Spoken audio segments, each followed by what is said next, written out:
আবু জেহেল সেই সময়ে নামাজের যে নিয়ম ছিল সেই নিয়মে নামাজ পড়তো। কোরআন শরীফ আসছে আবু জেহেলের নামে নয়, জাহিলি সমাজের লোকেরা কিভাবে নামাজ পড়তো। ওমা কানা সলাতুহুম, বলেন ওমা কানা সলাতুহুম, সালাত মানে কি? সালাত মানে কি? ওমা কানা সলাতুহুম ইনদাল বাইতে, কাবা ঘরের সামনে তারা নামাজ পড়তো।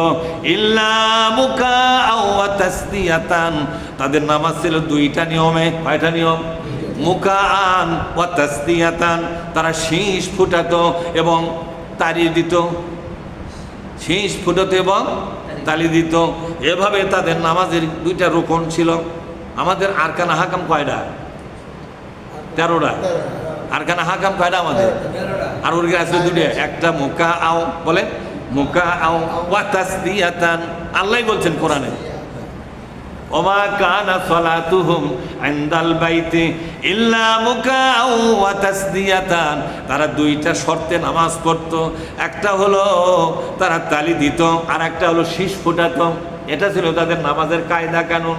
পরবর্তী সময় বিশ্বনবী আল্লাহর পক্ষ থেকে নামাজের সহি নিয়ম দেখায়া দিছে। আমরা যে নামাজ পড়তেছি রে, কার দেখানো? বিশ্বনবীর দেখানো। বিশ্বনবীকে কে দেখালেন? জিবরিল ফেরেশতাকে দেখালেন। আর জিবরিল ফেরেশতা কার কাছ থেকে শিখে এসে দেখালেন? তার মানে নামাজের আসল শিক্ষকটা কে হলো? স্বয়ং আল্লাহ রব্বুল আলামিন। সুবহানাল্লাহ বলবেন না?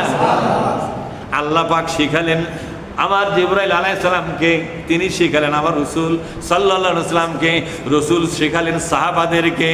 আর সাহাবাগণ এই দুনিয়ার বিভিন্ন জায়গায় সফর করে করে, তারা বিভিন্ন জায়গায় অবস্থান নিয়ে নিয়ে দুনিয়ার মানুষের সামনে বিশ্বনবীর দেখানো নামাজ পড়ে পড়ে তারা নামাজের নিয়ম কানুন শিখায় দিয়ে গেছে।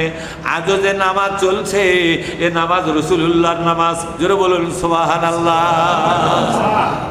এটা তো কাফের বেঈমানদের নামাজ। আর যেরকম আছে নাকি?